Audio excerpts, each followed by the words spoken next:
एक बार देव ऋषि नारद अपने शिष्य तुम्बुरु के साथ मृत्युलोक का भ्रमण कर रहे थे।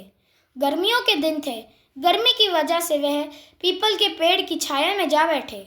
इतने में एक कसाई वहां से 25-30 बकरों को लेकर गुजरा। उसमें से एक बकरा एक दुकान पर चढ़कर मोठ खाने लपक पड़ा।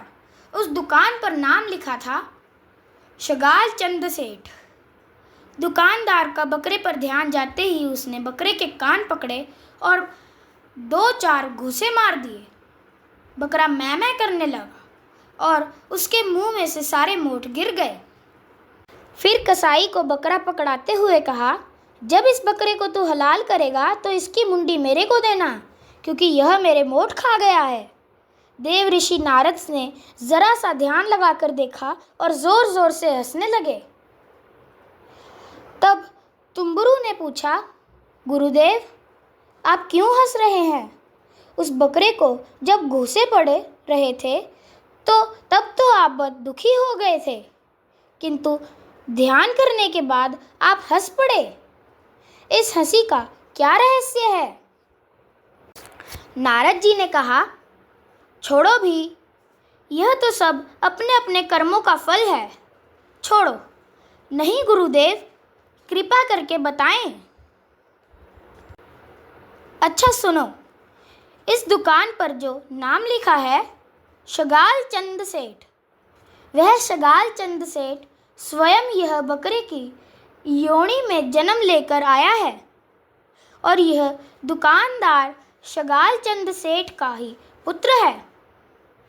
सेठ मरकर बकरा बना और इस दुकान से अपना पुराना संबंध समझकर इस पर मोठ खाने आ गया।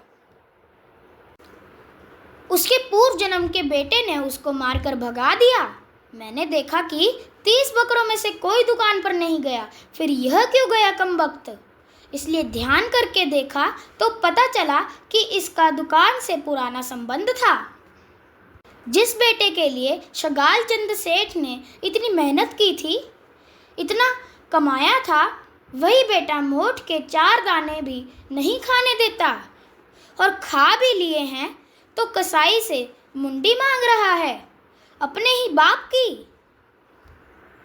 नारद जी कहते हैं, इसलिए कर्म की गति और मनुष्य के मोह पर मुझे हंसी आ रही है।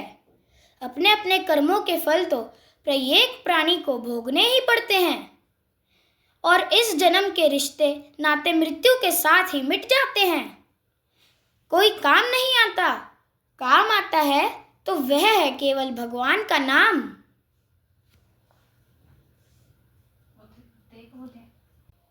हरे कृष्ण कृष्ण कृष्ण हरे हरे, हरे राम राम राम हरे हरे।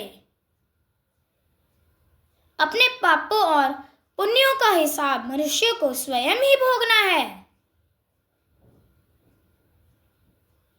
हंसते रहिए, मुस्कुराते रहिए, मस्त रहें, स्वस्थ रहें। ईश्वर की कृपा आप पर सदैव बनी रहे।